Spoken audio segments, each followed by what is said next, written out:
মূল্যবান ভোট যাচাই বাছাই করে দিবেন।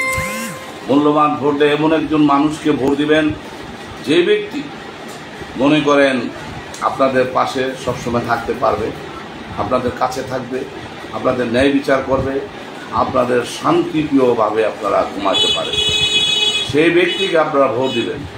আপনারা কারো এমপি মন্ত্রী কোনো মিনিস্টারের কথায় আপনারা ভোট দিবেন না। ভোট নিজে যাচাই করে দিবেন, যাতে আপনারা উপকৃত হতে পারেন। যে ব্যক্তির দ্বারা উপকার হবেন আমি সেই ব্যক্তিকে আপনাদের ভোট দেব। আমার এখন বর্তমান দুজন ক্যান্ডিডেট পছন্দ।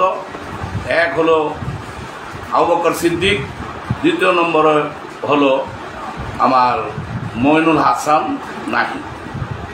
এই দুজনের মধ্যে যদি আপনারা মনে করেন যদি চেয়ারম্যান রাখেন, তাইলে আমি মনে করি জনগণের উপকার হবে,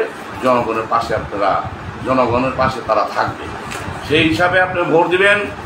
দুইজন ক্যান্ডিডেট আমি এতদিন আপনাদেরকে কিছুই বলি নাই। 13 তারিখে আবার একটা সিদ্ধান্ত দিব যে কাকে আপনারা ভোট দিবেন। আমার এই দুইজনের মধ্যে পছন্দ, এই দুইজনের মধ্যে যাকেই আপনারা ভোট দিবেন। আমার অনুরোধ একটাই, আপনারা যারা দূর দূরান্ত থেকে এখানে উপজেলা চেয়ারম্যানই করবে, সেটা আমার পছন্দ না, আমি জানি আপনাদেরও পছন্দ না। তাই আপনারা এই দুজনের মধ্যে আপনারা চেয়ারম্যান রাখার চেষ্টা করবেন। তারপরেও যাচাই বাছাই হইতেছে।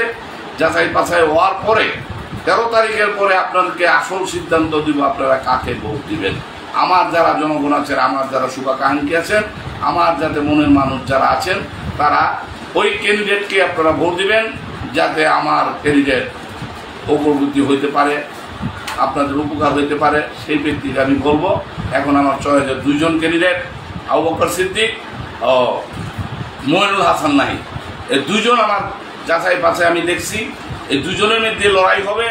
এই দুজনের মধ্যে আপনারা যাকে একদম মনোনীত করে বেছে নেবেন, আপনাদের সিরাজদি খানের মানুষের ন্যায় বিচার পাবেন, ন্যায় পথে চলতে পারবেন, ন্যায় কাম করতে পারবো, ন্যায় যাতে থাকে সেই ব্যবস্থা আপনারা করবেন।